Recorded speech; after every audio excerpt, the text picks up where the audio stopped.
class. Okay, I'm here with some last pieces of advice before your AP exam tomorrow.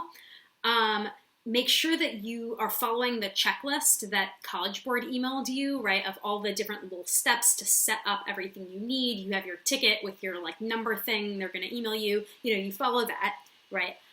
Make sure that you have your workspace set up in advance, right? So that means you've plugged in all of the technology you're going to be using so the battery doesn't die. Have any of the equation sheets that you're going to use, right, exactly where you need them. If you've made yourself like a 1 to 3 page executive notes summary, have that right there next to you. Maybe have your textbook and your other notes in the back, right? Make sure that your family knows that you're taking the test and not to come bother you during that time. And just get everything set up nice and ready. Then once you're taking the test, you're going to get in there, you'll see the question, you'll want to take a deep breath and start reading the question carefully. I know that the exam is a lot of time pressure, but you still need to read the question really carefully and make sure that you are following what it's asking for. If you don't know how to answer a part of a question, that's totally fine. Just skip it and move on. I would not recommend that you go through your textbook and flip through and try to read the chapter and figure out how to answer the problem. You're going to run out of time if you do that. So if it's you just need a quick equation off the equation sheet, good, you glance at the equation sheet, you come back. But otherwise, just skip it and move on. Remember that this year's exam is deliberately designed to be longer than you really have time for, and so you don't need to answer all of the parts to get a 5, right? And so it's totally fine if you don't know how to answer a part, you just skip it and move on. If you don't know how to answer part A, and part B needs the answer to part A, you can make something up for part A. I like to say, okay, I don't know the answer, it's 42, right? The answer to life, the universe, and everything, according to Douglas Adams, right? And then I just use that, you just use 42 in your calculation for part B, and you'll still get credit for part B as long as you do the calculation correctly. So it's totally fine to skip parts.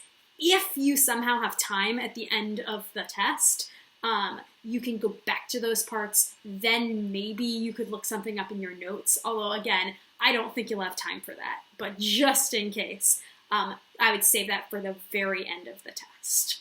So you're going to go through the test. You're going to answer all the parts you know how to answer. If you have time, you'll go back to the other parts that were a little trickier.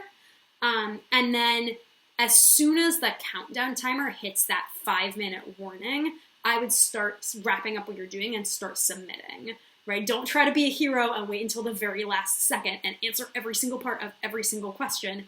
It's fine for you to just stop and submit what you have. It's totally fine to not have answered every single part of the question. Just make sure that it submits, right? The only thing you don't want is to answer every part, look up and realize the timer has passed and now you're already on question 2 and you didn't submit anything for question 1, right? So just make sure once it hits that 5 minutes, you wrap up what you're doing and you submit it. Once you've submitted your questions, you'll have question 1, which is 25 minutes of work time, 5 minutes to submit. Then question 2, 15 minutes of work time, 5 minutes to submit. If there's any issues with submitting, don't panic, right? Try your best, try if you're copying and pasting and that doesn't work, try uploading it as a file. But if at the end of the day something goes wrong with submitting it, don't panic. You'll be able to take the makeup test in June, right? You just need to fill out the something went wrong report from the College Board that's been emailed to you.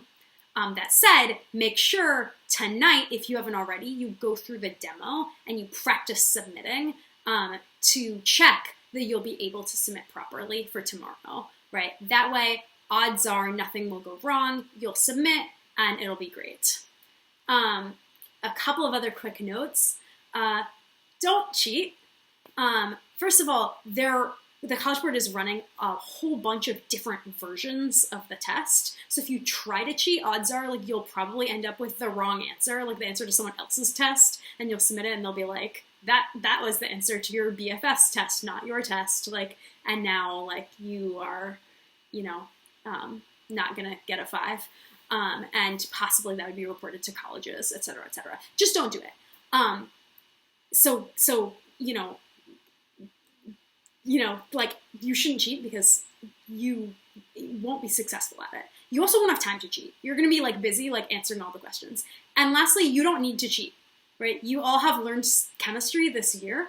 That's like, you've all done really well this entire year at actually learning chemistry. So at the end of the day, like you're just going to take the test and you're going to write down what you know about chemistry and you're going to use what you know to answer those questions. And that's going to be great. You're going to submit that and that's totally sufficient, right? That's all that anyone can ask you for is for you to sit down, do your best and send that in. One note on that, because College Board is running multiple versions, a couple of people who took some of the earlier tests reported that some of the versions had like typos in the questions because I guess like they had to very quickly write a whole bunch of different questions. And so in a normal year, they really, really, really carefully edit all of the questions and like every single person like looks over the question with a fine-tooth comb. And this year there were just so many questions that a few of the questions ended up having like typos or confusingly worded parts. If that happens on your test, if there's a typo and like the question just makes no sense or it's contradictory or something like that, again, don't panic, just move on or do your best to answer it and then move on, right? It'll be just like in my class when inevitably there's typos on my tests, right? You just do your best to answer it and once the graders are grading your test, they'll figure it out, right? The same way I did, right? Either they'll give everyone credit or like if there's multiple possible correct answers depending on how you interpreted it, they'll give credit for everyone who gave a like possibly right answer, right? They'll work it out. So just do your best, don't panic, and keep taking your test. Cool. Last thing, right? My last suggestion for tonight is make sure you go to bed early and get a good night's sleep. This test is not the type of test you can cram for in one night. It will not help you to stay up all night studying. It will only hurt you. The best thing you can possibly do is to get a good night's rest tonight so that you're well rested and energized and ready to take the test tomorrow. And in fact, this is honestly a good thing, right? The reason you can't cram for this test in one night is because this test is testing an entire year's worth of knowledge of chemistry, which you all now have, right? So studying, cramming for one night isn't going to help you because you already have what you need. You've already spent the time and put in the effort and learned the material. So now is the time to just rest and relax. And then tomorrow you'll get to use that material. I know you've all been working incredibly hard all year. I'm really, really proud of how hard you've all been working and how much you've all learned and grown. I know you're going to do amazing tomorrow. So best of luck on your test. And I will see you when it's over.